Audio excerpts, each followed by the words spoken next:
darsda o'quvchingiz siz o'rgatayotgan narsani men 5 daqiqada AI orqali qilib bo'ldim desa, nima deysiz? Bizda bunday savol 1 yil oldin yo'q edi. Lekin bunday savol bugun har bir darsda paydo bo'lishi mumkin. Assalomu alaykum hammaga. Bu podkastimizning 3-soni.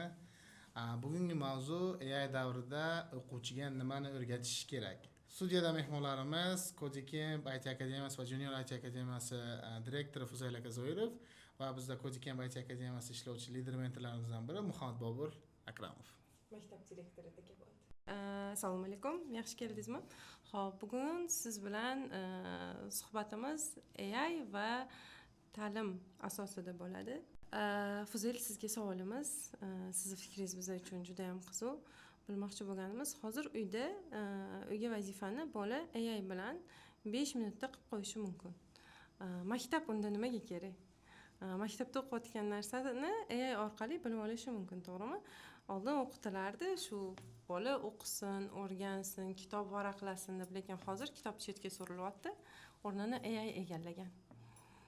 Shunga sizning fikringiz qanaqa? Biza bolalarga nimani o'rgatishimiz kerak? Kitobdan foydalanishimi yoki AI bilan ishlashimi? AI dan foydalanishimi?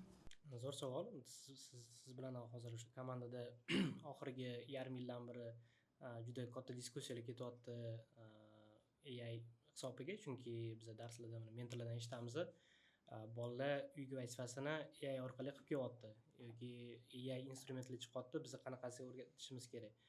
Bolalar o'sha darslarni AI da o'rganib olsam bo'lsa yoki shu vazifani AI da qila olsam, men o'zim o'qib, dars eshitib, uyga borib, uyga vazifa qilishim shartmi deyshadi. Bu narsa 3-4 yil oldin ChatGPT boshlangan.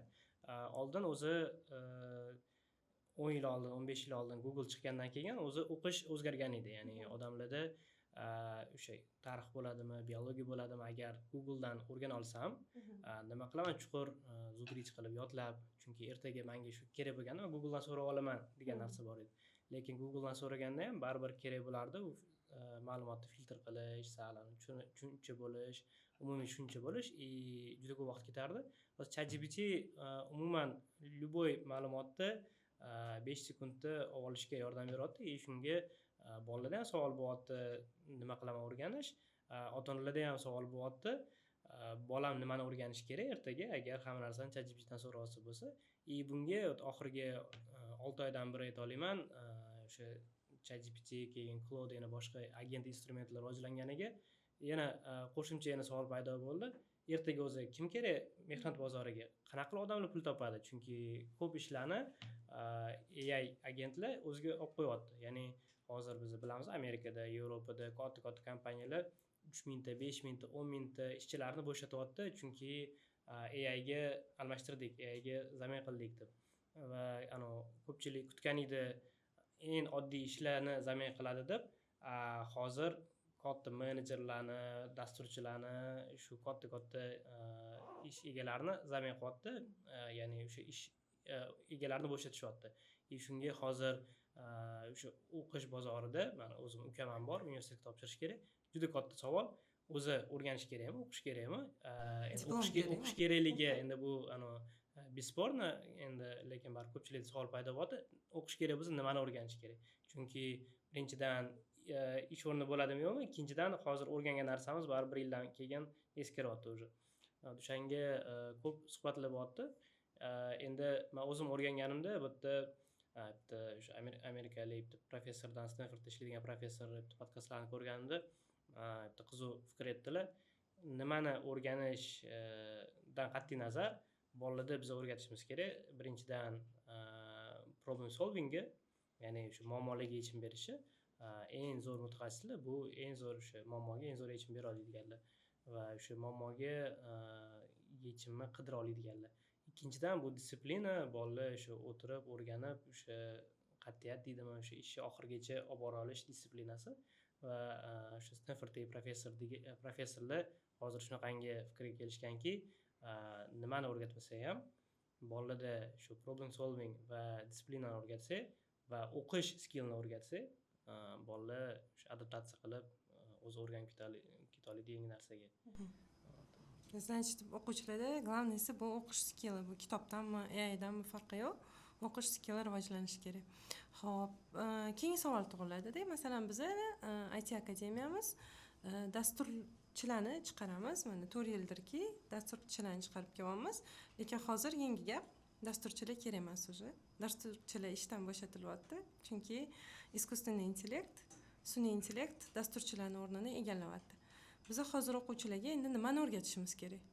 Dasturchilar haqiqatan tan olib etish kerak emas bo'layotgan paytda nimani o'rgatishimiz kerak? Sizlarga tegib ketmasin. Mana ko'p eshitaman. Mana endi ko'chaga chiqqanda ko'p eshitaman, dasturchilar bo'ldi kerak emasmi? Chunki yangiliklarni ochib qarasa, eng ko'p bo'shatilishlar dasturchilar bo'shatilyapti. Faqat birinchidan sal kontekst tushunishimiz kerak. Amerikada ishlaydigan boshqalardan gaplashganda kontekst tushunishimiz kerak. Nimaga dasturchilarni bo'shatishayotganligini? Chunki 2020-yil Covid bo'lgan. Bilasizlar, Covid payti IT mana O'zbekistonda ham butun dunyoda shunaqangi tez rivojlanganki, onlayn dastavkalar, Yandekslar, Yandeksida, keyin boshqa Uzum, imенно mana shu Coviddan keyin rivojlanganda odamlar uyda o'tirib onlayn narsa zakaz qilsa bo'lar ekan, onlayn internet magazin kirsa bo'lar ekan, onlayn kino ko'rsa bo'lar ekan, onlayn hamma narsa qilsa bo'lar ekan degan fikrga ushlab ko'rgandan keyin, onlayn ta'limni ham o'shanda ushlab ko'rishgandan keyin odamlar onlayn qilsa bo'lar ekan deb IT kompaniyalar juda ham tez rivojlanishni boshlagan va shu Coviddan keyin butun dunyodagi kompaniyalar bo'ldi, biz programmistlarni olishimiz kerak, IT kompaniyalar onlayn o'sha instrumentlar qurishimiz kerak deb keragidan ortiq programmistlarni ishga olishni boshlashgan. Va kompaniyaga agar 1000 ta programmist kerak bo'lsa, 3000 ta, 4000 ta olishgan. Va hozirgi endi qisman qanaqadir krizislarni hisobiga ham kompaniyada ko'rishyapti, buncha programmist bizga kerak emas ekan. Va AI bu ishdan bo'shatishga bitta chiroyli оболочка, chiroyli konfetni chiroyli o'raganda biz AI hisobiga bo'shatyapmiz deb ko'pincha mana shunaqa chiqarilyapti, lekin aslida kerak emas, keragidan ortiq komandalar ishga olingani uchun bo'shatilyapti birinchidan. Lekin qisman qo'shilaman, hozir programmistlarning ishini eng tez, eng oson o'sha qila oladigan ish kod yozish ekan. Hamma boshqa ishlarni qila oladi deb kutgan edi, eng oson ish kod yozish ekan. Shuning uchun biz o'zimizda ham IT komandamiz bor, o'sha o'zimizning platformamiz, o'qish platformasi, keyin management platformalari razработка qiladigan IT komandamiz bor. O'zimizda ham shu razработка o'zgaryapti. Razработка oldin bitta hozir task qilish 1 hafta vaqt oladigan bo'lsa, hozir 2 kun vaqt olyapti, 3 kun vaqt olyapti. Bir xilda yarim kun ham vaqt olishi mumkin. Ya'ni shu AI instrumentlar ancha razработкani tezlashtiryapti. Lekin biz o'zimizda ham dasturchilarni bo'shatganimiz yo'q. Men bitta qiziq fikr eshitdim.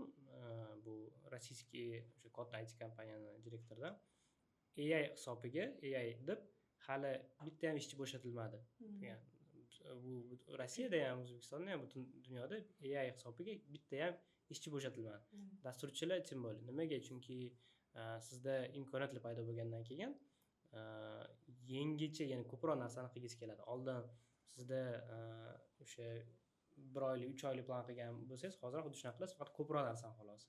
Siz O'zbekistonda ham pul ko'paygandan keyin to'ylar kattalashadi, ovqatga ko'proq pul ketishni boshlashadi, kattaroq restoranlar ochilyapti mana O'zbekistonda, qimmat-qimmat restoranlar ochilyapti. Xuddi shunaqa hech kim o'zini uyda ovqat qilishga o'tmagan. Ya'ni naborot ko'proq narsani xohlaydi. Shuning uchun ko'proq dasturchilar kerak bo'lishi mumkin, balki bor programmistlar hech qanaqa ishsiz qolmaydi, prosta ishlash protsessi o'zgaradi. Shuning uchun bizda ham Codecam'da ham hozir dasturlash programmamizni o'zgartiramiz.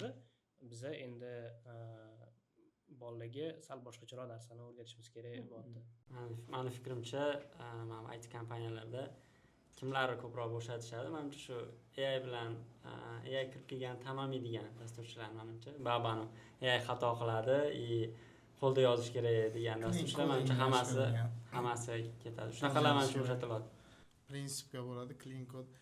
Men eshitganim, menda o'zimiz mahalliy yanaqalardan bitta kompaniya bor, IT kompaniya, bizni o'sha tanishlarim ishlaydi. Boshda 2-3 ta proyekt chiqqan payti juda ko'p aytishni olib olishgan. Ya'ni 200-250 ta aytishni ishlaydi. Mana 100 tasini bo'shatishgan. Sabab, prичина u otdellar hech narsa qilib bermaydi. Faqat foydali ish, foyda keltiradiganlar qoldirishdi. Keyin yaqinda bizda Ramz aka kodir keldilar. U kishi bilan gaplashganimda AI chiqdi, nima plyus bo'ldi mana siz ishlaysiz deganda, u kishi aytdilar, AI chiqqandan keyin ishchi qisqardi emas, naborot kompaniyalar ko'proq ish qilishni boshladi dedilar. Biroz zakaz oladi. Bitta zakazni olib 6 oy sudralib yurmaydi-da, bitta zakazni bir oyda yopadi, keyin ko'proq narsa qiladigan bo'ldi. Shuni hisobiga proses tezlashdi. Mana oldin bitta task berardilar, 2-3 hafta vaqt olardi, hozir endi AI bor, menga misol uchun 3 kun 4 kun vaqt beradi dedilar. Mana shunaqa tezlashgan, zamon tezlashgan, shu plyusi. Lekin nashat aytishni bilmadim. Yana bitta qiziq fikr, shuni hisobiga endi bu yerda dasturlash juda oson bo'lib qoldi-da. Oldin dasturlash uchun mana sizlar ham menimcha 1 yil minimum o'qigan bo'lsangiz kerak. O'sha masalan biz o'zimiz ham bolalarga minimum 1 yil 1.5 yil o'qitamiz, dasturlash qanaqadir proyekt qila olishadi. Bu juda ko'p vaqt, shuni hisobiga ham hamma ham o'qolmaydi. Shuni hisobiga dasturchilar qisman yetishmaydi bozorda. Va siz o'zingiz agar kichkina magaziningiz bo'ladigan bo'lsa ham, sizga o'sha qanaqadir fikrlaringiz bordir, nimadir qilmoqchidirsiz, avtomatizatsiya qilmoqchidirsiz, klientlarga nimadir botmi, приложение qilmoqchidirsiz, sizni programmist olishga kuchingiz yetmaydi. Hozirgi etapda o'sha vibe coding instrumentlari orqali o'sha osonlashgani uchun o'sha magazin egasi ham aytaylik 4 milliongami, 3 milliongami bitta qaydir bolani olib unga ayta oladi. U bola o'sha AI instrumentlar bo'lgani uchun o'sha magazin egasiga bot bo'ladimi, приложение bo'ladimi yoki qanaqadir optimizatsiya servisi bo'ladimi, hamma narsani qilib bera oladi. Ya'ni imkoniyat ochilyapti. Xuddi oldin kompyuterlar o'sha Apple chiqishidan oldin kompyuterlar $5,000, $10,000, $100,000 bo'lganda hech kim sotib ola olmagan. Hozir mana magazin kirsanglar, shu yerda kompyuter turadi-da. Shu kompyuter hisobiga u yerda tam uchot qila oladi, skladka qiladi. Xuddi shunaqa kompyuterlar arzonlashgani uchun qo'ya olayotgani uchun bu yerda razrabotka arzonlashgani uchun har bitta biznes qiladi. Shuni hisobiga kompyuterlar 10 yilga oldinga nisbatan menimcha bir 1000 barobar ko'proq sotilishni boshladi. Xuddi shunaqa dasturchilar ham ko'proq kerak bo'lishi mumkin. Xo'p, baribir bizga lekin IT akademiyamizga kichkina bolalar olib kelishadi o'qishga. Ota-onalarga hali bu narsa ota-ona baribir yuqori avlod, tepadagi avlod ularga yetib bormadi. Olib kelishayotganda bolam dasturchi bo'lsin deb olib kelishadi. Хотя o'zi kod yozsin, o'zim marketdagi sayt qilib bersin deyshadi. Shunaqalarga qanaqa tushuntirish kerak hozir?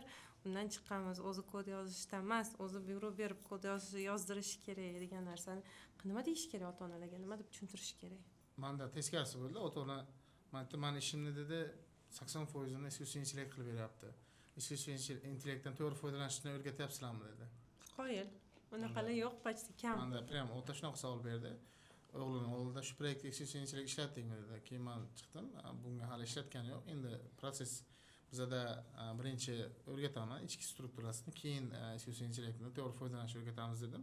Bor dedim, ishlatamiz dedim. Ishlatmasdan qo'yamiz. Biz ham ko'ryapmiz dedim. Bozorni nimaga talab bor, nimaga anaqa kimga talab bor, o'sha qaysi kimga misol uchun qanaqa aytishga talab bor, nimalar qila olish kerak, shu narsalarni bilamiz biz ham. O'shanga qarab tayyorgarlik ko'rib tayyorlab boramiz dedim. Teskarisi ham bo'ladi, ota-ona so'raydi. Anaqa, men nimaga bu savolni aytayotganim sababi, o'zimning qizim dizaynda o'qiydi. Demo dayga kirdimda, demo dayda zo'r narsalar qilishgan, zo'r aniq proyektlar qilishgan ko'rsatishyapti. Bitta ota so'rayapti, o'zi qildimi yo искусственный intellekt bilan qildimi deyapti. Men ishonmayman bolam bunaqa o'zi bir oyda qilishiga deyapti-da. Lekin haqiqatda bolasi o'zi qilganda. Shunda bildim, ota-onalarda hali ham negativniy отношение bor. AIga nisbatan, искусственный intellekt. Tangasa qilib qo'yadi deb o'ylashdi. Boshida shunaqa tushuncha paydo bo'ldi. Qani matematikada kalkulyator ishlatmasin deydi-yu. Shunga o'xshabda. Bu endi hozir yangi instrument bo'lgani uchun hammada hech kim tushunmayapti, bu faqat O'zbekistonda emas. Ota-onalar bir xil ingliz tilini bilishi mumkin, bilmasligi mumkin-da. Ingliz tilini bilsa-ku, amerikanskiy qayerdadir boshqalardan eshitadi nimadir, lekin bu yerda butun dunyoda hali tushunarsizlik nima bo'ladi, ishlar qanaqa bo'ladi, keyin kimlar kerak, ish bo'ladimi, yo'qmi, qanaqa spetsialist bo'ladi, buni tushunish kerak. Bizga kodikka hamki ota-onalar o'zi nimaga olib keladi bolasini. Ya'ni siz ham qizingizni olib kelgan bo'lsangiz, ota-onalarda ko'proq vazifa shu bolam hozirgi o'sha dunyoda talab qilinadigan kerak bo'ladigan ertaga 5 yildan keyin bo'ladimi, 7 yildan keyin bo'ladimi, 3 yildan keyin bo'ladimi, shu institut tugatgandan keyin baribir karyera qilish kerak. Shu karyera qilayotganda farzandim muvaffaqiyatli bo'lsin, ya'ni o'z ishini o'zi o'rnini topib olsin. Uning uchun nima yangi bilimlar, nima hozir talab qilinayotgan bilimlar bo'lsa, bilimlar, ko'nikmalar shu talab qilinayotgan bo'lsa, bolam shu narsani o'rgansin deb bo'lib keladi. Shuning uchun biz ham xuddi shu maqsad shu, IT ni biz o'rgatayotganimizda, IT dasturlashtirayotganimizda biz ota-onaga mana shu aynan texnologiyalarni o'rganishga tushuntirib turibmiz. Biz hozir bozorda nima talab yuqori bo'ladigan bo'lsa, mana hozir biz JavaScript o'rgatadigan bo'lsak, texnologiya bo'yicha eng ko'p vakansiya bo'yicha qaysi vakansiya bo'lsa, o'shani o'rgatamiz. Bu yerda ham xuddi shunaqa biz hozir endi programmamizni o'zgartiryapmiz. Bizning fikrimiz bo'yicha 5 yildan keyin kim kerak? Bizning fikrimiz bo'yicha 5 yildan keyin faqat kod yozib o'sha rezultatni chiqarib beradigan emas. Oldin o'zi dasturlash qanaqa bo'lgan dasturlash protsessi. Men borman как biznes owner sifatida men kelyapman, menga mana shu narsa kerak, mana shu platforma kerak. Подробно tezasini yozib beraman. Qanaqa ishlash kerak, nima bo'lish kerak, qanaqa knopka bo'lish kerak, rangi qanaqa bo'lish kerak. Endi bizga kim kerak? Bizga mana shu tushunadigan odamlarga, klientlarga nima kerak, nima platforma kerak, qanaqa IT produkt kerak, o'shani o'zi qura oladigan, ya'ni tam tez yozib kimdir keyin kodini yozib o'tiradigan emas, o'zi olib shunaqangi qulay instrument qilsinki, odamlarga foydali bo'ladigan.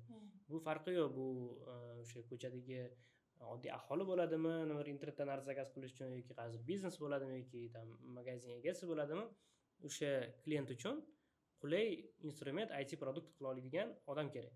Ya'ni bizga oldin product manager deyiladi. Oldin bitta product manager vazifalar yozardida 5 ta programmistga borib vazifa berardi, kutib o'tirardi, qachon qilib beradi deb. Chunki razработка sekin bo'lardi. Hozir 5 ta agentga bersa 5 minutda 15 minutda qilib beradida. Shuning uchun hozir bizga product managerlar kerak bo'ladi. Kim shu produktni qura oladi? Kim shu produktni qurib, keyin ertaga bozorga olib chiqib, o'sha 1 millionta, 5 millionta, 100 mingta foydalanuvchiga ega bo'ladigan, odamlar pul to'lashga tayyor bo'lgan produktni qura oladi. Shunaqa mutaxassislar kerak bo'ladi. Shuning uchun biz ham o'zimizning programmamizni shunga yo'naltirishimiz kerak va ota-onaga meni fikrimcha biz tushuntirishimiz kerak, o'zi ish protsessi o'zgarayotganini. Ya'ni oldin gruboga kompyuter bo'lmasdi, endi kompyuter bo'lgan, ish protsessi o'zgargan. Xuddi shunaqa hozir endi oldin dasturlash qimmat edi, vaqt olardi, endi hozir tez bo'lyapti. Endi boshqa skilllar kerak. Xuddi shunaqa biz o'zgartirishimiz kerak. Agar odam o'zgarmaydigan bo'lsa, dunyo o'zgaryapti. Dunyoni hech kim to'xtatib qo'ya olmaydi. Mana shu odam o'zgarishi kerak. Mana shu ota-onalarga o'rgatish kerak degan gapingizga bitta case bo'ldi. Yaqinda demoda keldik. Xuddi o'sha savol, endi yoshi katta odamlar, bir 40 bilan 50 ning orasida, lekin o'zi ham o'sha IT kompaniyada qanaqadir lavozimda ishlar ekanlar. Nimaga o'zi yozmaydi deyaptilar-da. Nimaga mana biz shu искусственный intellektlar bilan mana shuni yaratdik desak, nimaga o'zi yozmayapti? Har bittasini o'zi yozish kerak. Keyin typing bor-ku, typingda ham o'sha har bitta harfni qo'l bilan ko'rsatib beradigan bitta programma bilar ekanlar. Bizga o'shani o'rgatgan maktabda, nimaga sizlar o'rgatmayapsizlar deyaptilar. Keyin o'shandan keyin ota-onalarga ham dars o'tishga to'g'ri keldi. 1,5 soat. Bu sun'iy intellekt, masalan, mana o'quvchi, masalan, men o'zim ko'rsatdim, masalan, 1 oyda oldin qilgan proyektimni ko'rsatdim-da. Keyin mana shu oxirgi mana qilgan proyektimni 3 soatda qildim. Mana shuncha vaqt ekonom, mana shu qanaqa katta rezultat. Shuni ko'rsatdim. Qanchalik shu искусственный intellektni chuqur keng qamrovliligini ko'rsatib tushuntirib berdim. Anaqa bir ikkita ayollar ham aytdi, biz o'ylardik, sun'iy intellekt faqat o'shani YouTube'da mushukchalar o'ynab yurgani, video faqat shunaqa videolar qilib beradi deb o'ylardik-da. Keyin o'sha o'zida ham anaqa o'zini farzandlariga yetishdi. Menga ham o'tkazib berdi. Qanaqa tushuntirib berasiz mana xuddi shunaqa bu matematika darsida kalkulyator anaqa kalkulyator bor. Nima qilaman men yodlashni 5 karra 5-chiligini yodlab nima qilaman deydigan bir bolalar bo'ladi-da. Xuddi shunaqa siz kalkulyator berib qo'ysangiz, ertaga ota-onalar nimaga beryapsan deydi. Xuddi shunaqa savolda bu yerda ota-onalarga. Qanaqa tushuntiryapsiz ota-onalarga nimaga kerakligini? Ha, masalan, o'zimdan kelib chiqib aytardim. Masalan, sun'iy intellekt bilan qilinadigan bo'lsa, o'zi o'rganib olaveradi-yu degan narsalar keladi-da. Xo'p, sun'iy intellekt birinchi o'rinda aytaman, sun'iy intellekt bu yordamchi deyman. Ya'ni har doim yoningda turadigan sherik deyman-da. Instrumentda. Keyin aytaylik biz oldin sun'iy intellekt chiqishidan oldin aytaylik bir 10% qamrovni olayotgan bo'lsak, 10% aytaylik mana shu partaga kontrol qilayotgan bo'lsak, sun'iy intellekt chiqqandan keyin biz mana shu xonani kontrol qila olamiz. Tushuntiraman. Shunaqa chuqurroq oldin masalan 10-18 oyda aytaylik faqat o'sha sayt qilish bo'lardi. 18 oyda 9 oy aytaylik 9-10 oy front-endini qiladi, shu sayt ko'rinishini, keyin 7-8 oy orqa back-endini qiladi. Hozir endi o'zimiz o'qitayotgan kursda mana shu etap ichida sayt qilamiz, Telegram bot qilamiz, o'sha saytning oldi qismi, orqa tarafi, bazalar bilan ishlash, sun'iy intellektlar bilan ishlash, undan tashqari yaqinda qo'shilyapti o'sha mobilniy приложениялар yasashni o'rgatyapmiz. Umuman xuddi shu vaqt mana agar sun'iy intellekt bo'lmaganda shu narsalar qo'shilmagan bo'lardi. Sun'iy intellekt bo'lgani uchun bola shu darajada ko'p narsani o'rganyapti. Shuni yetkazib berdim. Bolalar, ota-onalar xursand bo'ldi. O'sha o'zida ko'pchilik menga mana ChatGPTni bolam anaqa ulavering, yoqib bering deb so'raganlar ham bo'ldi-da. To'g'ri tushuntirish kerak. Misol instrument oddiy misol sartaroshda qaychi bo'ladi. Qaychini hamma ishlatib oladi, lekin hamma ham sochni anaqa qilmaydi. Misol oddiy misol sartarosh qiladi uni. Shunaqa protsessda tushuntirish kerak. Keyslar juda ko'p bo'ladi. Menda ham bittasi bo'lgan, menda вообще boshqa dunyo bo'lgan. Biz web dasturlash o'rgatamiz. Kelyaptilar-da, aytini tushunmaydilar. Mana shunaqa odamlarga sal tushuntirish qiyin bo'ladi. Aytini tushunmaydilar. Kelyaptilar-da, C#, Motion, xullas multiga yaratadigan soha bor. Multining harakatlarini 3D anaqalarini yasaydi. Men bitta odamdan so'radim, men shu narsalarni bilasanmi deb so'radi o'g'limdan. O'g'lim yo'q dedi. 1 yil nimani o'rgandi dedi. Keyin o'tirib u odamga menga bir 45 daqiqa biz u kishi bilan tushuntirganman. Oxiri keyin o'zi tan oldi, asabingizni buzdimi dedim. Aytdi, "Yo'q, asabiylashganim yo'q" dedim. Tushuntirdim men misol uchun. Siz stomatologiya olib keldingiz farzandingizni o'rgatishga. Endi hozir chiqib 1 yildan keyin traumatologiyani talab qilmaysiz dedim. Tushuntirdim, aytdim, "Mana bunaqa holat bo'ladi." Xullas, ota-onalar ba'zida tushunmaydi, lekin tushunadigani keladi. Sun'iy intellektni ko'rib ishlatgan, qulayligini biladi, afzalligini biladi. Kelib so'rayapti. "Qani, o'rgatdingmi?" O'rgat buni, chunki haqiqat biladi, ishni tezlashtiryapti. Proses osonlashgan, juda ham yordamchi, o'ziga qulay bo'ladi. Mana shu narsani ham talab qiladigan ikki xil ota-ona bor-da. Mana shu demoda sun'iy intellekt desa, bitta narsa ushlab olganman, aytaman-da ani. Agar mana shu sun'iy intellekt zo'r bilsa, deyman, faqat programmirovание emas, dasturlash emas, любой sohada lider bo'ladi. Любой sohada lider bo'ladi deb aytaman-da ota-onalarga. Xo'p, mana qarang, hozir aytyapsizlar, sun'iy intellekt o'rgatish kerak, sun'iy intellekt o'rgatish kerak. Hozirgi avlod Z avlod deyiladi. Tushunaman. Biz o'qitayotgan avlod bitirib chiqishda 5 yildan keyin Codecamp bitirib chiqqan Z avloddan nima talab, o'zi 5 yildan keyin hozirgi avloddan nima talab qilinadi? Biz hozirgi biz o'qitayotgan bolalardan nima bera olamiz? Sun'iy intellekt o'rgatish kerak, nimani aynan o'rgatish kerak, nimasini o'rgatish kerak uni? Bu birinchisi. Ikkinchisi, loyihalar taqdimoti kunida, masalan, demodayda ota-onalarga farzandingiz, biz 1 yil oldin aytardik, farzandingiz bizda 5 yildan keyin o'qitib bitirgandan keyin 5 yildan keyin dasturchi bo'ladi. Hozir kim bo'ladi deymiz endi? Ana nimani o'rgatyapmiz biz? Meni fikrimcha bitta biz Codecamp boshida boshlayotganimizda bor kurslar, har xil kurslar bor. Rossiyskiy biz kurslarni analiz qilayotganda, tam nimani biz основа qilib olamiz, o'zimizni kurs tuzayotganda. Biza bolalarga o'rgatayotganda prosta bolalarga o'sha o'yin yaratish, yoki sayt yaratish emas, biz bolalarga sal fikrlashni ham o'rgataylik. Ya'ni nima shu hali boshida aytib o'tgandek, muammoga yechim berish, loyiha qilish, loyihani taqdimot qilish, komandada ishlash, keyin o'qishi o'rganishda o'qishi o'sha qanaqa o'rganishi biza anaqa o'rgata olsak agar o'sha biza yangi instrumentlar borligini ko'rsatganimiz o'zi mana bizada bor biza hali o'zimiz o'rgatishni boshlamagan instrumentlarimizni qaysidir o'quvchilar kelib o'zi ishlab qo'ygan bo'lishi mumkin unaqa o'quvchilar ko'pda bir 20% 30% o'quvchilar bor продвинутый o'quvchilar man o'zi aytaman bizga Codecam'ga o'zi продвинутый o'quvchilar auditoriya keladi o'quvchilar keladi kim yangi narsani o'rganmoqchi bo'lgan и mani fikrimcha bu potensialniy eng shu O'zbekistonni keyingi o'sha biznesmen bo'ladimi eng muvaffaqiyatli o'sha O'zbekistonni driverlari O'zbekiston o'sishiga yordam beradigan avlod shular bo'ladi deb o'ylayman chunki bular o'qish xohlayapti o'sish xohlayapti rivojlanish xohlayapti и bu bolalarga biza o'rganishi o'sha muammolarga yechim berishi va o'sha yangi instrumentlarni chiqishi bilan foydalanishni o'rgatib yuborsak u yog'iga ertaga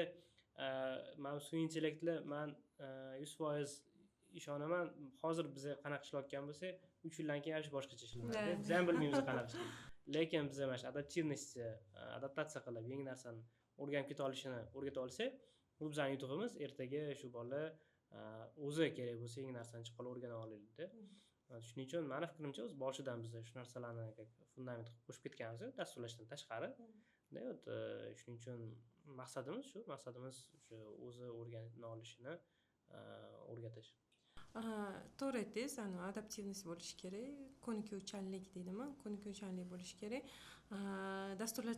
dasturlashdan tashqari ko'nikuvchanlikni ham rivojlantirib boramiz lekin bizada oldingi metrika ya'ni natijani biza 18 oy o'qib bola loyihalar taqdimotida o'zini saytini qilib ko'rsatganda deb natijaga erishibmiz deb mentorlar natijasini hisoblardik hozirgi yangi kursimizda yangi o'qitilayotgan kursimizda natijani qanaqa qilib hisoblaymiz qachon biza natijaga erishdik deymiz bu mentorlarimizga ham savol o'zinglar mana nima deb o'ylaysizlar AI o'qitayotgan o'quvchilar qachon natija qildi deb o'ylaysizlar chunki u 5 minutda AI bilan qilib qo'yyapti o'zinikimi yo AI'kimi man zo'r natija ayta olaman mana 2 kun oldin bizada Codecamp Arena bo'ldi bizani Ahmad ustozimizni o'quvchilari birinchi o'rin olib birinchi o'rin olganda ham bu biza просто birinchi o'rin emas o'sha yerda biza butun hamma o'quvchilarimizdan endi o'sha tugatgan o'quvchilardan 200 o'quvchidan 50 tacha loyiha qabul qildik o'shalardan 5 tasi chiqib prezentatsiya qilishdi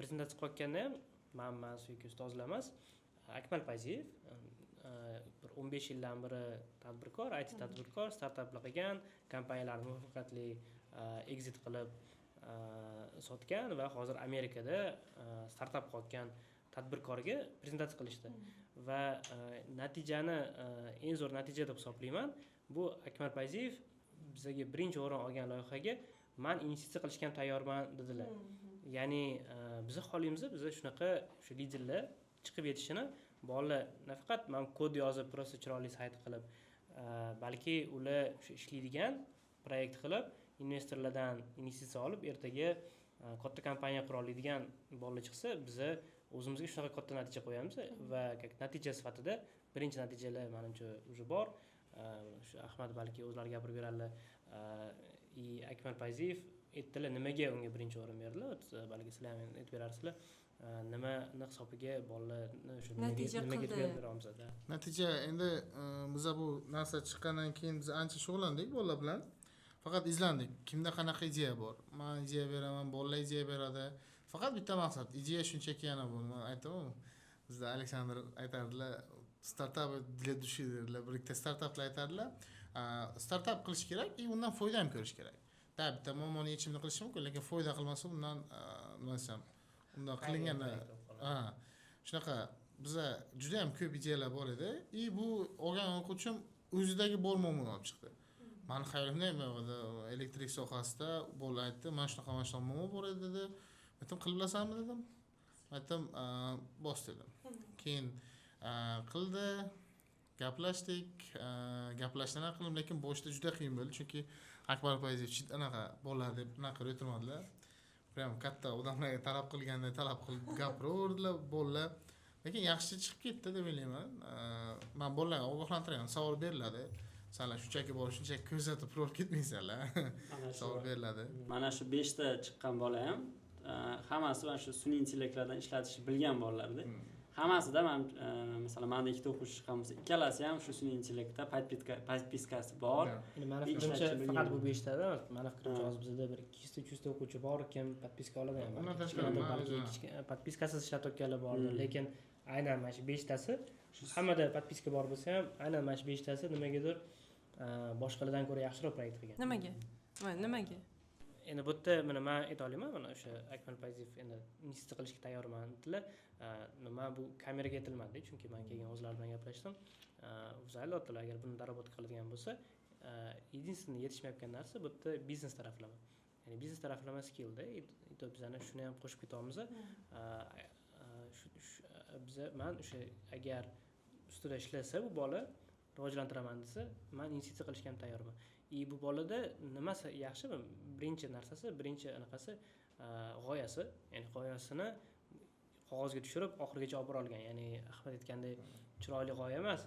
Bu odamlarga muammoga yechim, ya'ni real bozorda bor muammoga yechim, texnologik yechim.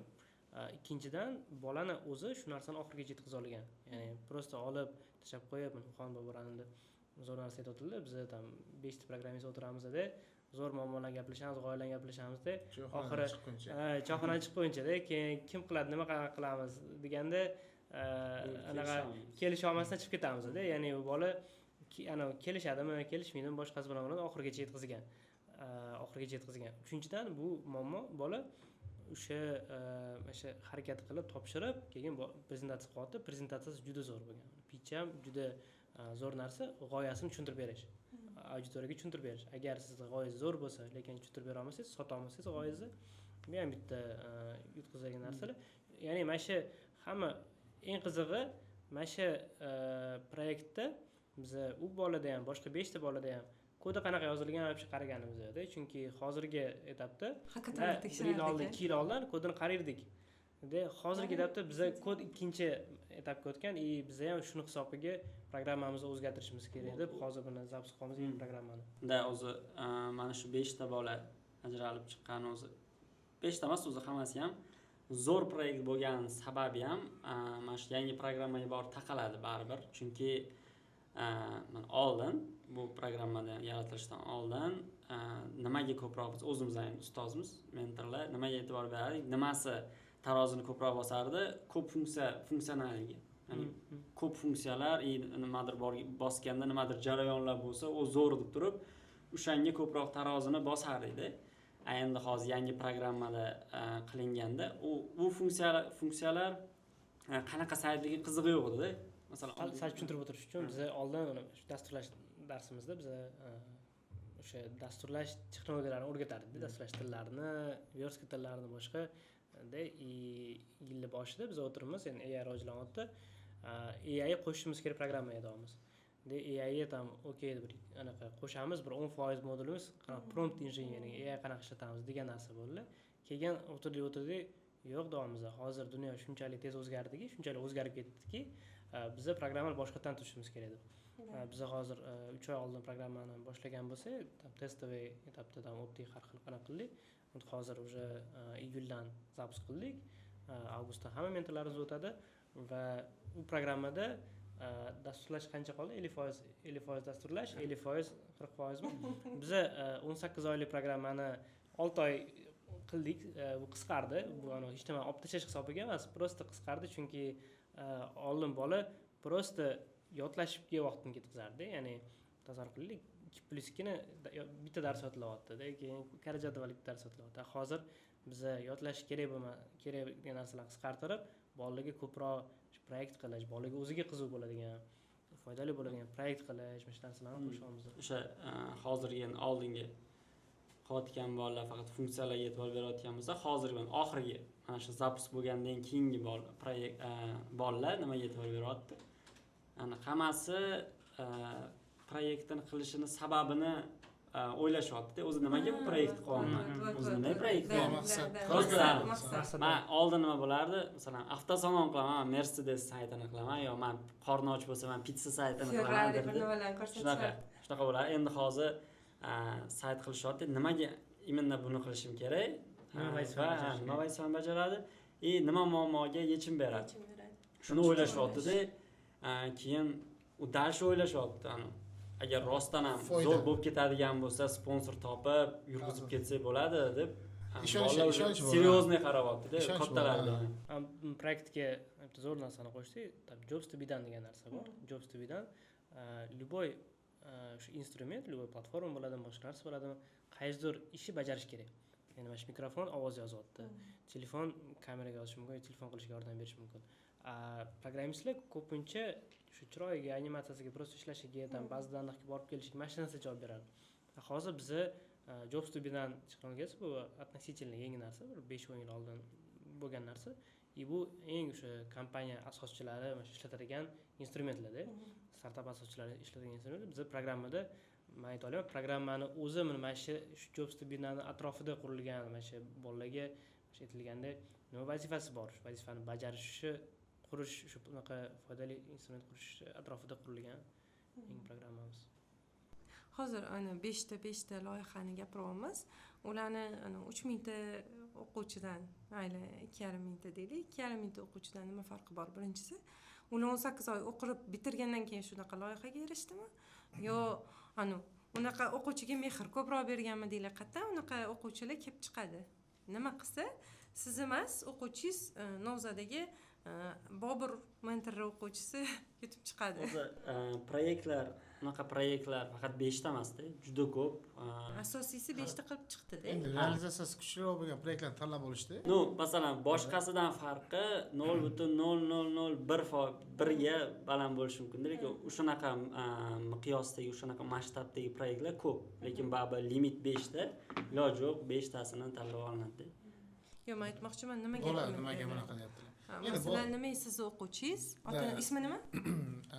Doniyor ismi. Doniyor nimaga 4 million yutib oldi? Nimaga Bahodir yutib olmadi? Nimaga Sardor yutib olmadi? Misol, u yerda gruppasidan menda o'zi to'g'risi 11 ta bola bo'lsa, 7-8 tasi qatnashdi. Necha oydan beri o'qishadi? Ular adashmasam 14-15 oydan beri. Bosh solisa boshqacharoq bering. Qo'shimcha biz ko'proq bitiruvchilardan, o'sha oxirgi oylardan ko'proq olganmiz, chunki oxirgi oylarda realni o'sha deploy qilib ishlaydigan proyekt qila olardi. Hozir hozir ketibdi, hozir yangi programmada meni fikrimcha 3-oydan mana shu bizani arenada qatnasha oladi. 3-oydan o'quvchilar 3 oy 4 oy o'qigandan keyin bolalarda o'sha proyekt bo'la oladi, deploy qilib ishlata oladigan proyekt qila oladi. Ya'ni biz o'sha 18-oyda qiladigan narsani 15-18-oyda qiladigan narsani 5-oyda beramiz. Shuni hisobiga unda yana 10 oy vaqti bor, yana ham kuchliroq proyektlar qilish. Biz yog'iga yana ham ko'proq narsani o'rgatamiz deganda bola уже shunchalik ko'p narsa o'rgandi, sig'ish qiyinroq. Hozir biz endi yana 10 oy vaqtimiz bor, yana ham kattaroq, yana ham kuchliroq narsalarni o'rgatishga.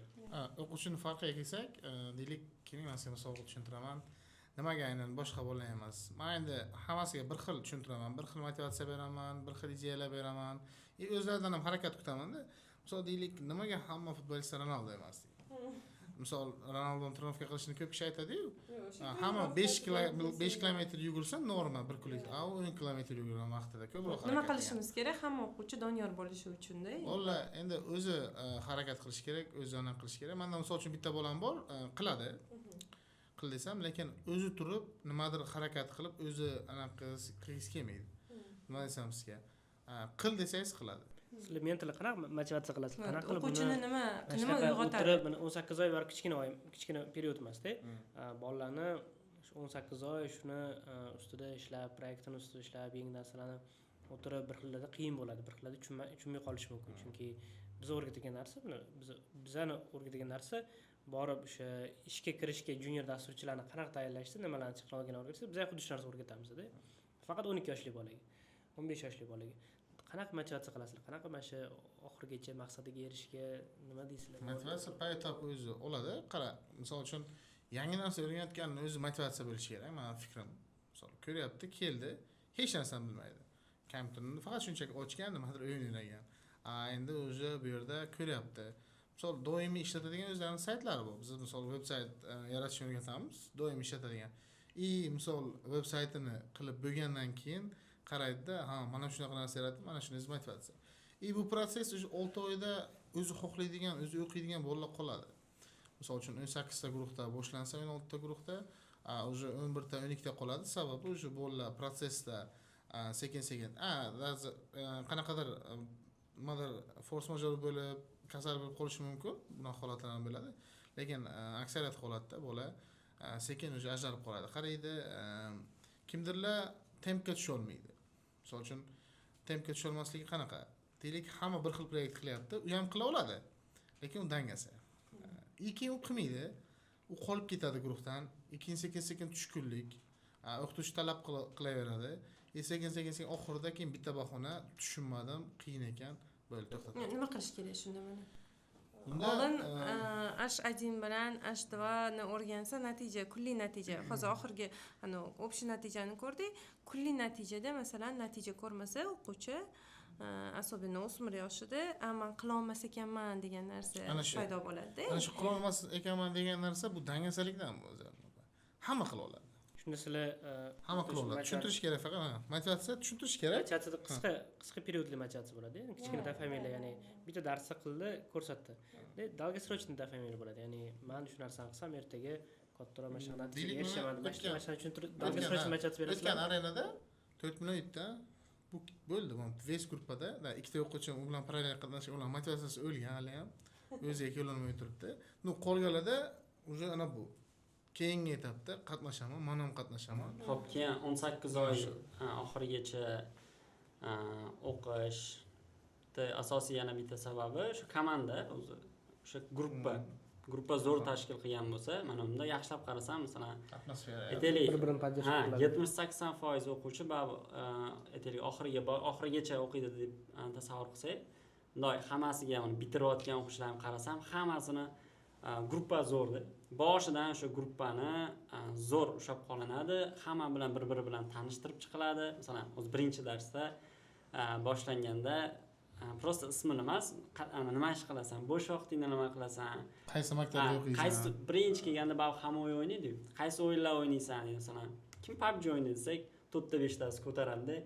Keyin, "Sen PUBG o'ynaysanmi?" Qanaqa bir-biri bilan o'zi gaplashib ketadi boshida. Boshida shu o'yinlar orqasidan tanishib olishadi-da. Keyin biz endi shu o'yinlar orqasidan sekin aytiga olib kirib olamiz. Xullas, qisqa qilib aytadigan bo'lsa, o'sha komandadagi muhitni zo'r qilib qo'ysak, oxirigacha boradi. O'sha komandasi bilan mana kecha 6:30dagi mana shu toq kunlari 6:30 kechki gruppam bor. Backend gruppa, ICT ga bordik kecha. O'sha bolalar bundoq chekkadan eshitaman, keyingi gal mana qilamiz, keyingi gal hakatonga o'sha komanda qilishyapti. Hakaton qachon bo'lsa hali e'lon qilganimiz yo'q. Lekin hakatonga anaqa sen buni qilasan deb hozirdan tayyorlanishyapti-da. Komanda bir-birini поддержка qilib, shu qiynalganda o'rgatib yuboradi, o'qitib yuboradimi yoki men mana shu komandadan chiqib ketishim kerak emas deb o'zi harakat qiladi. Har taraflama. O'sha komandada ham bir-birini ruhan поддержка qilishadi, ham masalan proyektlar o'xshamay qolsa bir-biri bilan tortib ketishadi, planlar tuzishadi-da. Masalan, o'sha keyingi hakaton o'tgan safar kuzda bo'ladi. Endigi hakaton yana mana shu yozda, men yozda bo'ladi deb qo'yganman. Yozda bo'ladigan bo'lsa degan qiziqlar. Yozda bo'ladigan bo'lsa, anaqa o'shani kutib turishadi-da. Shu kutgungacha tayyorlanadi. Hakaton zo'r narsa, hakaton bo'yicha qisqa anaqa. Ko'p anaqada обществоda ikki xil fikr bor-da. Hakaton orqali biz oldingi qilganimizda bir 30% o'quvchilarimiz, 30% o'quvchi ham yo bir 50 ta, 60 ta o'quvchilar yig'lab ketdi-da. Endi yuta olmagani uchun salani ichidagi anaqasi bilan ko'rsatmagan bo'lsa ham-da bunaqasida xafa bo'ldi siz. Qanchalik bolalarni biz hakaton orqali mana shunaqa bu birinchi o'rin, bu ikkinchi o'rin, bu yutqizdi deb ko'rsatishimiz kerakmi yoki hamma yutdi, победила дружба deyishimiz kerakmi? Bizdan maktab paytida победила дружба deb qo'yishardi bo'ldi-da. Hech kim xafa qilmadi. Hech kim xafa bo'lmadi, lekin o'smadi ham-da, harakat qilmaydi. Nima deb o'ylaysizlar? Masalan, agar do'stlik g'alaba qozondi deyiladi. Do'stlik g'alaba qozondisa, o'sha paytda xafa bo'lmasligi mumkin, lekin keyingi gal o'shanga harakat qilmaydi-da. Keyingi gal qiziqmaydi ham. Shunday mana shunaqa o'rinlar berib ajratgan yaxshimi? O'rinlar bergan yaxshi, chunki o'zi hayotda o'zi ham har doim ham yuturmaydi hayotda ham.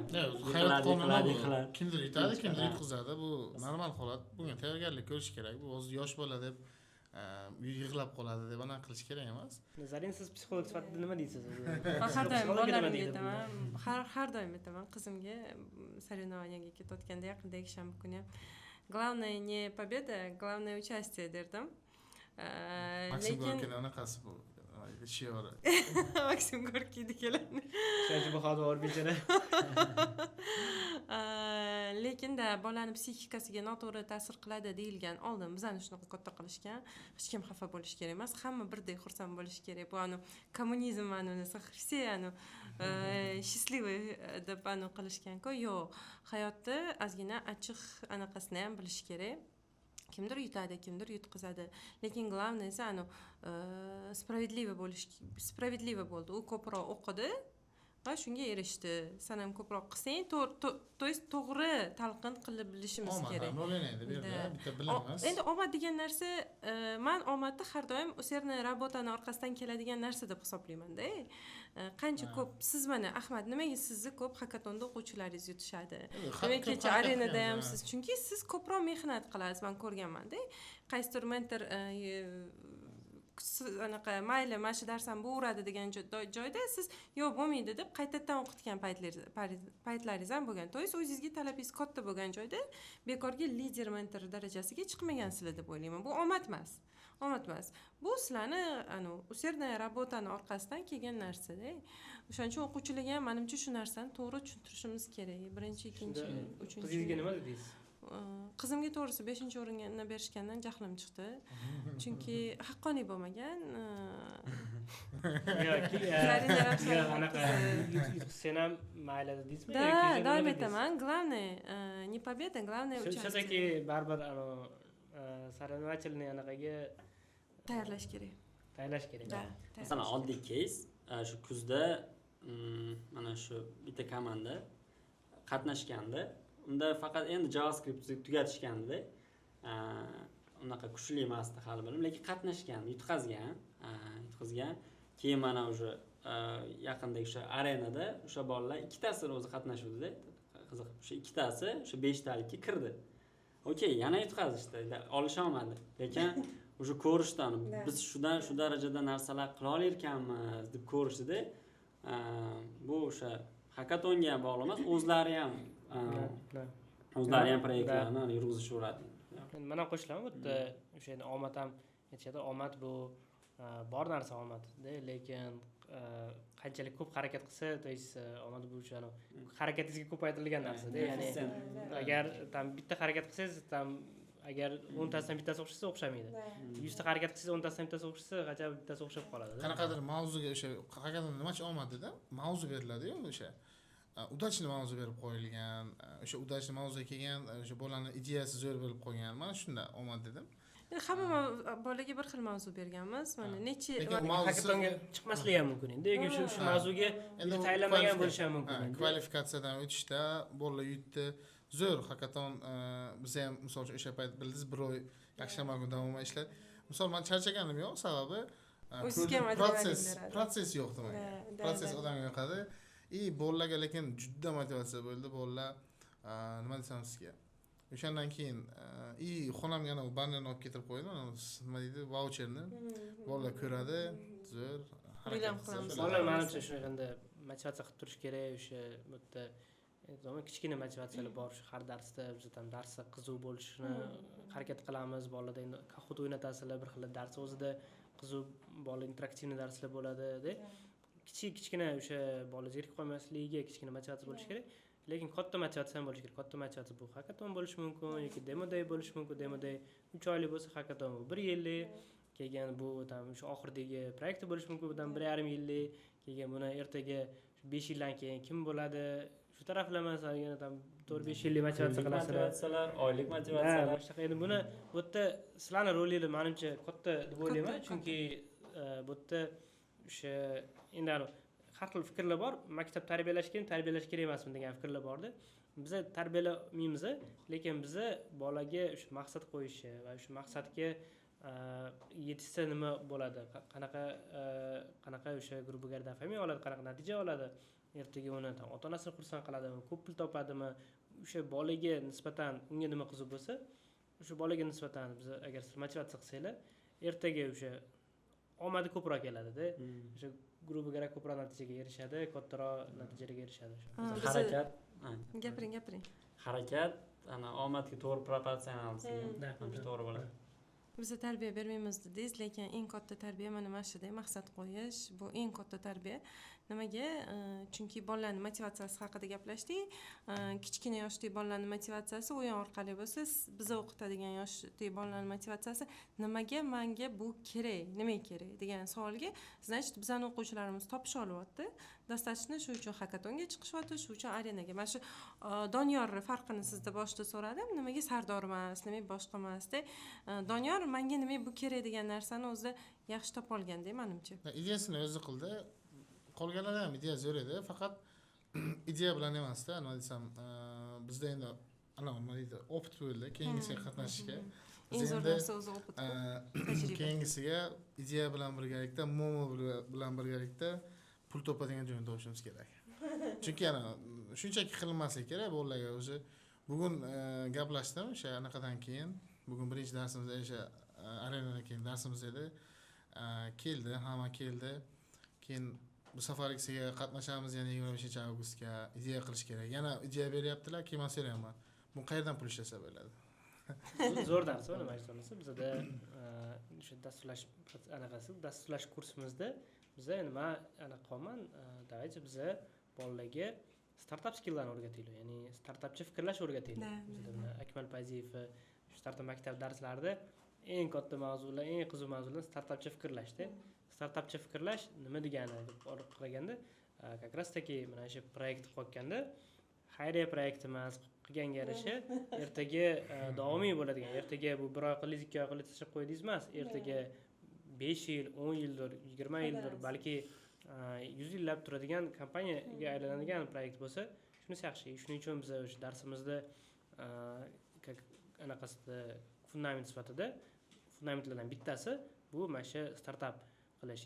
Men xohlardim ertaga bir 5 yildan keyin, 10 yildan keyin shu bolalarimiz bitirgandan keyin o'sha bolalar 18-20 yoshga kirgandan keyin keyingi startup founderlar bo'lishi. Bizda hozir O'zbekistonda startup ekotizimi rivojlanyapti.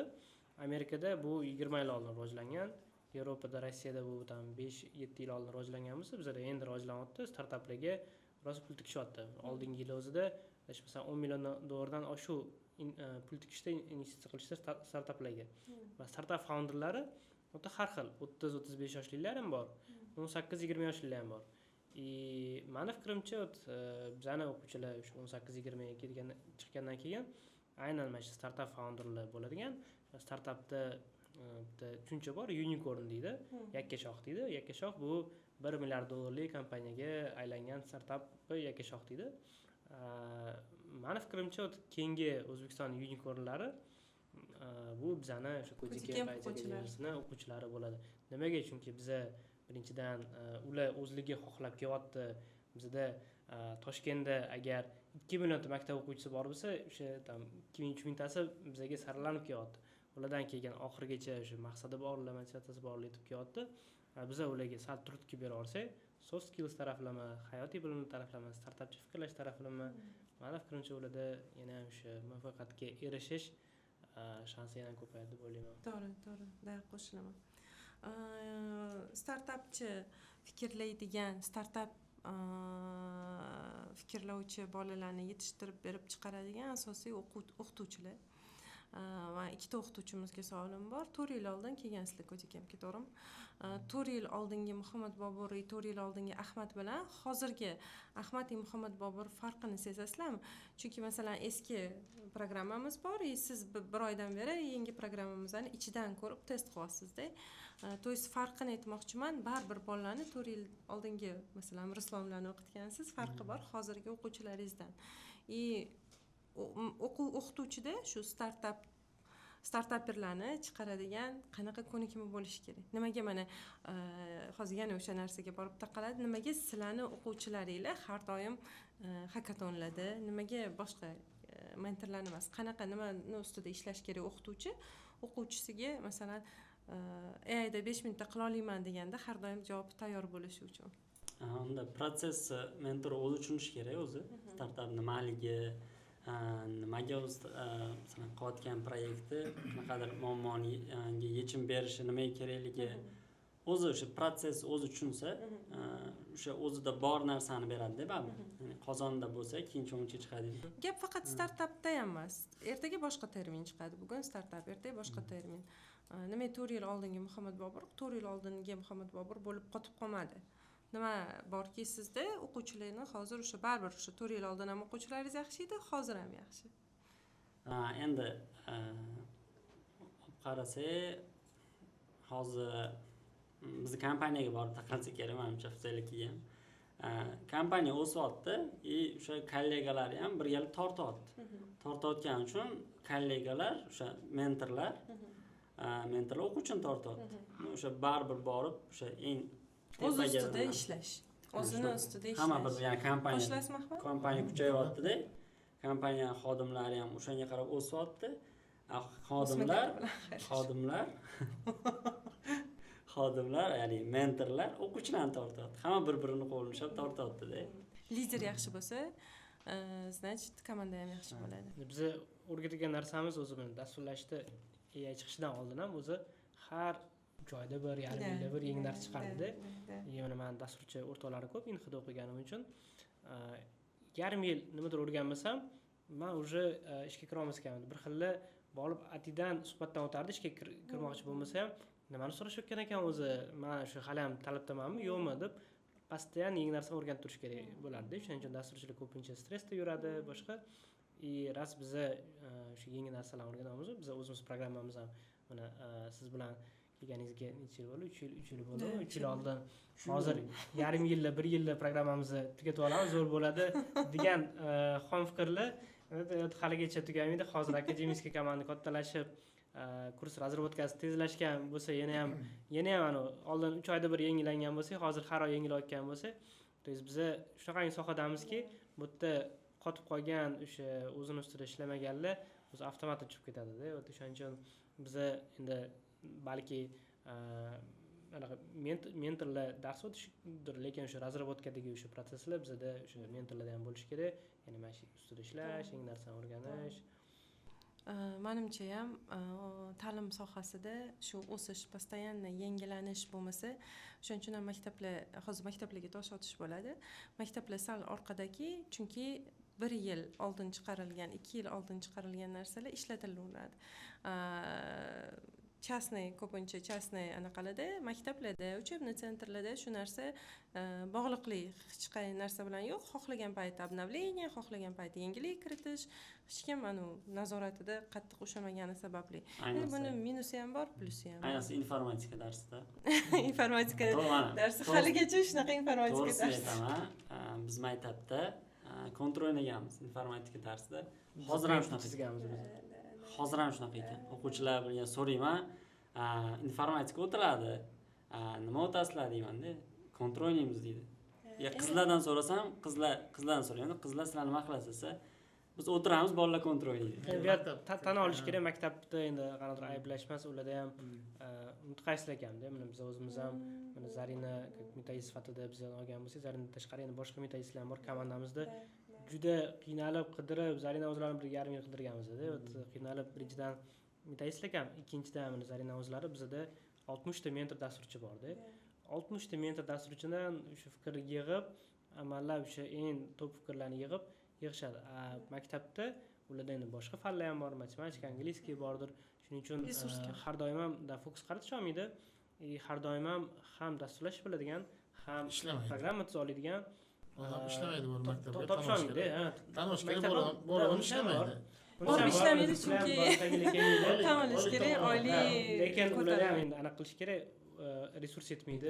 Resurs yo'q. Har 3 oyda yangilab turishga ularda resurs yo'q. Shuning uchun biz endi bir ikkita maktablar so'raganmiz, programmalarni davaychi ishlatinglar. Hozir bir ikkita maktablar bilan partnyor sifatida o'zimizning programmamizni частный maktabda borib ularda ishlatamiz. Balki davlat maktablari bilan qanaqadir partnyor sifatida ishlatamiz. Chunki bizda akademik komanda bor, baribir biz постоянно programmani yangilayapmiz. 20 hozir matematika kursi qilyapmiz. Matematika kursini osnova olamiz dedi. Ildiz o'zimiz havodan olmaymiz-ku, osnova olamiz. O'zbekistonning hozirgi programmasi qaysi osnovadan foydalanar ekan deb qarasa 2021-yilgi programmasi bor ekan, o'shandan foydalanishar ekanda. Oxirgi marta 2021-yil yangilangan ekan. Xafa bo'lib ketdim. 5 yil oldin. Juda ham xafa bo'lib ketdim. 5 yilda juda ham So'rab bo'lsa, qanaqadir nechidir yilga bir yangilanadi u. tegidan Har yil yangilanmaydi. 5 yildan beri umuman yangi o'qitish metodikalari chiqib ketganda, Siz metodologiya o'zi- degan narsa umuman Siz yo'q. aytayotgan narsani o'zi qilish uchun tushuntiramizga. Endi men maktab uncha zo'r emasman, lekin bitta kitobni chiqarib necha yil ishlash kerak-da. Siz o'ylang, u bitta kitobni Yo'q. har yil chiqarsa qancha Ahmad pul oldin oladi? biz o'qigan payt kitoblar 3-4 yilda yangilanardi. Hozir xudoga shukr 1 yilda bir marta kitoblar yangilanyapti. Bu bor narsa. Men maktabda ishladim. Bir yangi yil har yili yangi o'quv kitob olardik. Lekin osnova hali ham o'shani 5 yil oldin yangilangan metodologiya. Ma'rif fikrimcha bitta yana Podxod. Ahmad aytgan gapi ham balki qisman anaqadir bitta. Endi ma'rif fikrimcha hozir mana shu texnologiya rivojlanganiga mana bizani o'zimiz akademiyskiy отдел полностью kurs razvodkasi boshqacha o'zgardi. Ya'ni kurs razvodkasi tezlashdi. Birinchidan buni o'zinglar ham ko'rgandirsizlar. Har bir dars interaktivniy bo'lyapti. O'sha oldingicha eskicha statichniy anaqa prezentatsiyalar yo'q. Hozir interaktivniy, ya'ni dars o'zi anaqa dars o'zida bolalarning javobiga qarab dars o'zgarib ketishi mumkin-da. Individualniy podxod. Pozolaydi. Ikkinchidan bizda mana hozir platformamizda kiritayotgan narsalar bu personalizatsiya. Ya'ni yaxshi o'qiyotgan o'quvchilar narada super vazifalarni alohida, qiyin vazifalarni bajarib, alohida baho olishi mumkin. Qiynalayotgan o'quvchilar alohida qo'shimcha yana vazifalar chiqib, qo'shimcha darslar chiqib, ularni qilish mumkin. Biz baribir xohlaymiz har bitta o'quvchi o'sha mavzuni 100% ga o'zlashtirishini. Shuning uchun agar zo'r o'quvchi bo'lsa, aqlli o'quvchi bo'lsa, yana ham ko'proq o'qimoqchi bo'lsa, yana ham ko'proq o'qish imkoniyati bor. Ya'ni ta'lim o'zi ham o'zgaryapti, meni fikrimcha. Shu texnologiyalar hisobiga mana bizda hozir уже Codecam'da kirityapmiz yangicha mana shu interaktiv darslarni, personalizatsiyani, individualniy har bitta o'quvchini o'zini tractionini. Meni fikrimcha bu narsa 2-3 yil ichida maktablarga kirib keladi. Biz o'zimiz shu balki partnyor maktablarga kiritib shundan boshlaymiz. Meni fikrimcha shu o'qish protsessi ham o'zgaryapti. Yani ders protsessi ham o'zgaradi. Shuni hisobiga mana shu kitoblar yo'l ketar balki o'quvchilar daftarda yozmas, planshetda dars qiladi. Shuni hisobiga bitta o'sha kitoblar ham yana ham tezroq yangilana oladi. Ya'ni o'sha kitobda agar bola futbolga qiziqsa, futbol bo'yicha mavzu tushuntiriladi. Bola qiz bola agar bilmayman, qiz bolacha narsalarga qiziqsa, unga boshqacha tushuntiriladi. Shuni hisobiga meni fikrimcha o'qish protsessi ham sal o'zgaryapti. Podxod ham o'zgarishi kerak-da. Podxod. Kelganimga bir 6 oy bo'lgandi. Adashmasam choyxona Vostokda yig'ilgandik. Eski anaqa kolleksiya bilan kirganimda so'ragandingiz. Endi o'sha payt platforma senior juniorga bo'linib 2 ga bo'lingandi. Men qanaqa bo'ldi platforma, ideal bo'ldi degandim. Men endi birinchi marta yangilanganini ko'rganimda u payt endi kelganimga hali ideal bo'lishiga ancha bor deb qo'ygandilar-da. O'sha paytda hali ham eslayman, o'sha proses, demak bu metodika anaqa hech qachon anaqa bo'lmaydi, bitta joyda to'xtab qolmaydi. Bu kelgandan beri bilmayman 6 martami 7 marta yangilandi. Mana shu yengillashdi mana hozir biz yangi programmamizda hozir gaplashdik ham startap boshqa, lekin dasturlash o'rgatishimiz ham o'zgaryapti-da. Mana dasturlashni biz oldin biz qaysidir shu CSS modulini biz например nechta 20 ta darsda 30 dars o'rgatgan, 20 dars o'rgatgan bo'lsa, biz shundan 2 ta darsda o'rgatamiz. Ya'ni dasturlash o'zgaryapti. Bolalar oldin qo'lda kod yozgan bo'lsa, har bitta elementlarni qo'lda yodlagan bo'lsa, hozir AI orqali yozyapti. Faqat prompt yozishni o'rganyapti. Shuni hisobiga hamma programmist mentorlarni shunga ko'nika oladimi? Nima deb o'ylaysiz? O'rganib keta oladimi? To'g'risini aytaman. Ko'nikish uchun birinchi ozgina unaqani ko'rish kerak. Dunyoni ko'niksa emas. Onsa ishidi.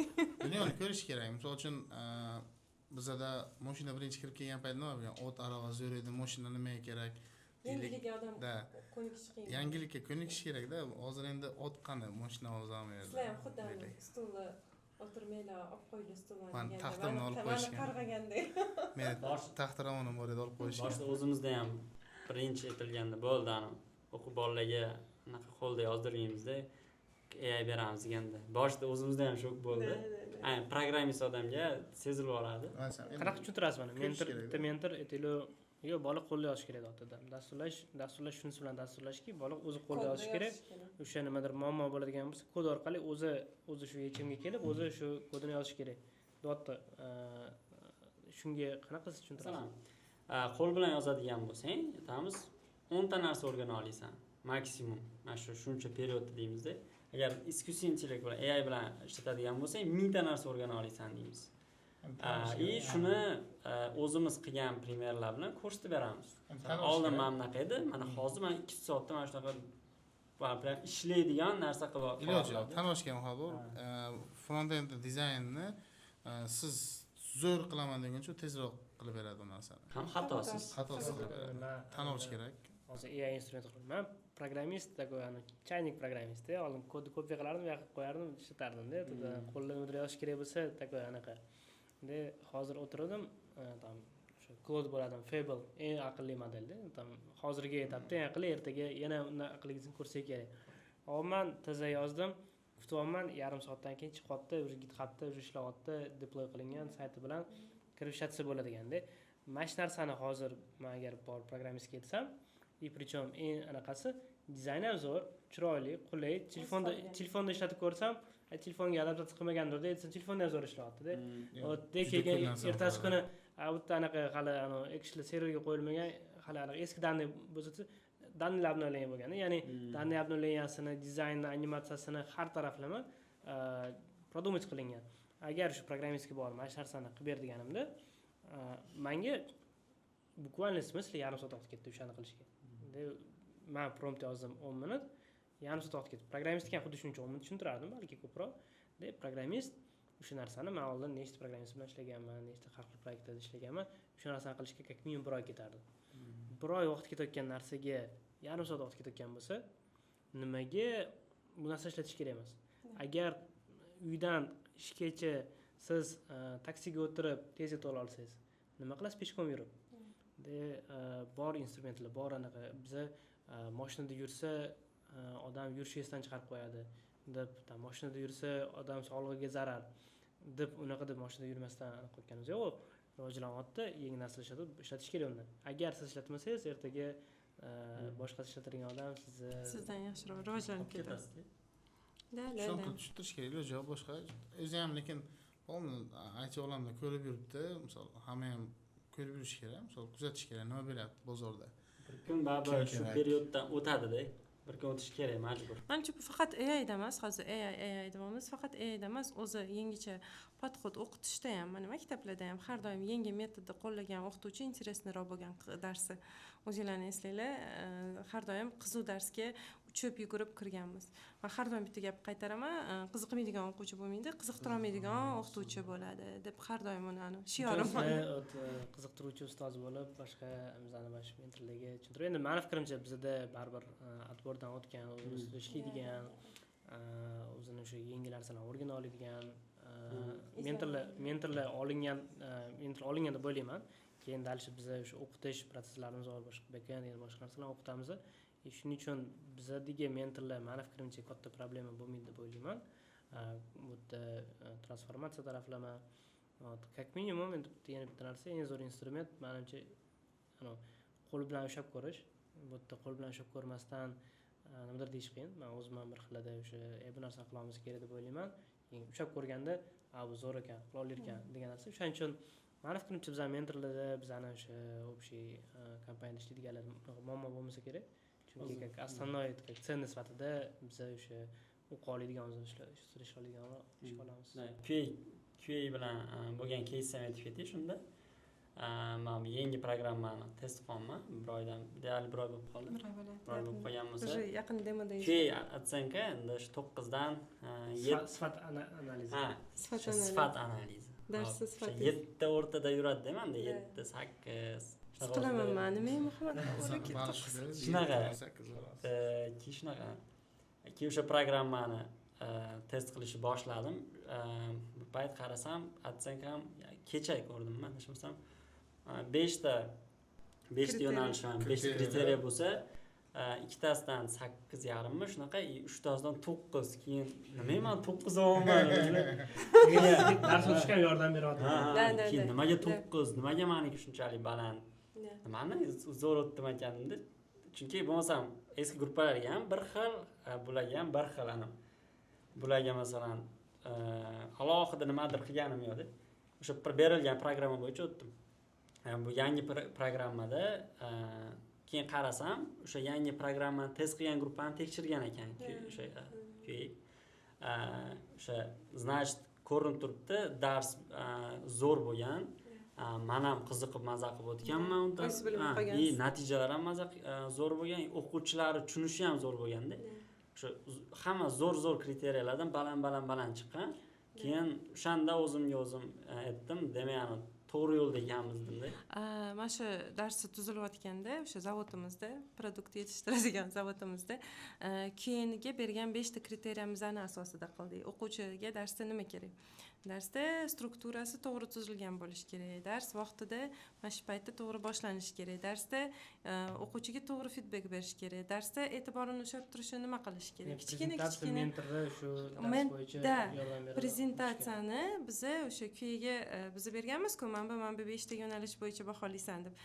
Asosi dars shu 5 ta yo'nalishi asosida tuzilgan. O'shanda yo'l qilib qo'yganda, agar mana shu yo'ldan boradigan bo'lsa, o'zimga ham qiziq bo'ladi. O'zim ham mazza qilib o'qiyman, chunki bolalarga zo'r narsalar o'rgatamiz. Bolalaringiz ham ishtiyoq bilan. Mentor nimadan zerikadi? Mentor dars o'tkazib kelmaydi. Mentor bolalarni qilib o'tirganini ko'rgandan keyin o'zi dars o'tkazib kelmaydi. Bu darsda shunaqa qiziq narsa beryapmiz, bola qiziqyapti, bolani qiziqishi hisobiga mentor ham ishlayapti, bola ham ishlayapti. Ikkita tomondan mentor bolalar energiya beradi. Bolalarga mentor energiya beradi. Bir-birini to'ldirib. Xuddi shunaqada. Shu uchun programmamiz juda ham 90% idealga yaqin tuzilgan desa ham bo'ladi. Chunki oldin biz Figmada bu narsani boshqara olmasdik. Men bunaqa dars o'tgan, men bunaqa gapirgan deb miyasini ichiga qo'yib qo'ya olmasdim. Men o'rgatardim o'quvchilar bilan to'g'ri gaplashishni. Agar melanxolik bo'lsa, bunaqa muomala qil.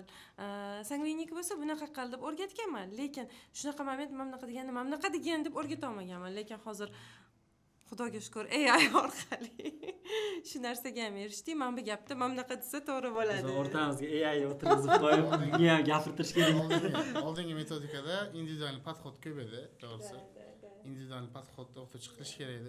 O'zi qilish kerak. Fikrlab. Men o'rgatib o'tirardim deb videolar yozib. Misol uchun yangi bo'lib qolsa, u qila olmaydi. Juda ko'p kishilar ba'zi darsni analizga kirib qolsam, sal shunaqa problemalar bo'lib qolardi. Lekin bunda polностью ko'rsatilgan polnotsiyani protsessi bittasi menga yoqdi, ikkita dars o'tib ko'rdim. Tushuntirib bo'lganimizdan keyin o'rtada bitta savol tashlab ketilgan. Menga shunisi yoqdi. Chunki menda doimiy tushundingizlarmi, kim tushundi qo'lingni ko'tar emas. Eng qizig'i uni tushunmaganini hamma o'zini kompyuterda belgilagandan keyin ko'ra olasiz. Siz aldamaydi. Tushunmadim deb aldamaydi. Вот именно menda juda ko'p bo'ladi, chunki qo'lingni ko'tar, kim tushundingiz, qo'lini ko'taradi, 5 daqiqadan keyin so'rayman, bilmaydi. Bilasizmi, Ahmad, menda собеседованияda har doim bitta savol borda. Darsda o'quvchi tushunmaganini, buni imtihonda ham ishlataman. Tushunmaganini qattan bilasan. Shunaqa o'quvchilar bor, tushundim deb savol beradi, tushundim deydi, ko'rsatadi, yizik telasi orqali, harakatlar orqali. Shunaqa o'quvchilar bor, tushungan bo'lsa ham indamay o'tiradi. Shunaqa o'quvchilar bor, tushunmagan, lekin gapirishga uyaladi, savol berishga uyaladi, o'tiradi. Shunda men nima qila olaman? Shunda test orqali bila olamiz. Darsda o'zida test chiqib tursa, shunda bilib ola olamiz degan o'sha betda ham o'sha 5 ta yo'nalish, o'quvchiga to'g'ri feedback berish, o'quvchini to'g'ri yo'naltirish. Zo'r holat bo'ladi. Oldin kim tushundi qo'lini ko'tarsin deyman-da. Bunda ko'targan paytda o'quvchini zo'r qilgan, prям ko'rsatib qo'ygan. Qarang. Chekilishni savol xolamaydi. Chekilishni savol endi bitta yondagi o'rtog'i tushunganda bu tushunmagan bo'lsa, uyaladi. Uyalib qoladi. Boshini mamnun qilib, mana tushundim demak deganda qo'lini ko'taradi. Rahmat hammalarga. Oxirgi savol. Bu podkastimizning oxirgi savoli. Ertaga bu sonni ko'rgan o'qituvchilar ko'rishadi. O'qituvchilarga juda ham foydali bo'ladi. Faqat Codecamp emas. Ertaga darsga kiradigan o'qituvchiga nima degan bo'lardinglar? Bitta jumladan aytinglar. O'zingizga ishoning. Rivojlanish kerak, o'zini ustida ishlash kerak. Hozir endi hech kim bilmaydi nimani qanaqa o'rgatish kerak, lekin bolalarga o'sha o'zini ustida ishlash kerakligini, mentor o'zi ham shu narsani amalda ko'rsatib bersa, meni fikrimcha o'zi ham rivojlanadi, bolalar ham o'sha dunyodan qolib ketmaydi. O'sha har doim o'sishdan to'xtamaslik kerak. Oldin aytilardi, hozir ham aytiladi, IT bu kelajak kasbi deyilardi. IT kelajak kasbi emas, o'sha hozir, bugun. Shuning uchun hozir nima texnologiya zo'r, nima iskusiy intellekt zo'r bo'layotgan bo'lsa, albatta ishlatib ko'rish kerak, pulda yemaslik kerak ekan. O'sha har xil sun'iy intellektlarga yangiliklar chiqsa, o'sha pul ayamasdan ishlatib test qilib ko'rish kerak ekan. Shoshmang, bitta gap deylik, hamma bitta gap. Montajda eng yaxshi sinov Qolib ketgan fikrlaringiz ayting. Ya, men o'sha fikrimda o'ziga ishoning, motivatsiyani tushirmang, harakat qilsa bo'ladi hammasi. Men birinchi kelgan holatim bilan hozirgi holatimni aniq bilaman. Natchaga endi mehnat qilishga o'rganadi odam, mehnat qilsangiz bo'ladi. Chunki ko'rdim, mehnat qilsa, men ham boshda ko'rardim, siz har doim aytasiz, nimaga o'quvchilarni yutadi, nima. Men ham ko'rib yurgan boshda, misol uchun boshqa o'quvchilar yutganini, nozadan mentorlarni birinchi hakatonni yutganini ko'rganman, havas qilganman. Keyin nimaga biz ham bo'lmaymiz? Keyin biz ikki karra harakat qilamiz. Harakat. Doimiy o'ziga ishonish kerak. Proaktivmiz deyman. Bu yerda mentorlarni yozilgan vazifalari bor-da, mana shu narsalarni qilish kerak. Shu vazifalarni qilsa-da, yaxshi oylik chiqadi, yaxshi qiladi. Lekin meni fikrimcha bu yerda o'tirgan ikkita mentorlarda yana boshqa yana bir 10-15 ta ajralib turadigan mentorlar bor. Bular juda ham proaktivni, ya'ni keragidan ortiq qiladi, kerak bo'lsa 2 baravar. Shuni hisobiga ham bolalar chiqib yutadi, shuni hisobiga ham o'zi ham xursand bo'lib ishlaydi, ishini yaxshi ko'rib ishlasa, har doim rezultat bo'ladi. O'quvchiga nima kerak? O'quvchiga o'qituvchidan har doim javob kerak, lekin hozir javobni 1 soniyada olish mumkin. Shuning uchun hozir bizning vazifamiz javobda emas, to'g'ri savol berishda. AI esa to'g'ri savolni bermaydi. AI to'g'ri savolga javobni to'g'ri beradi. Hammaga rahmat. Keyingi sonlarimizda uchrashguncha. Charchamanglar.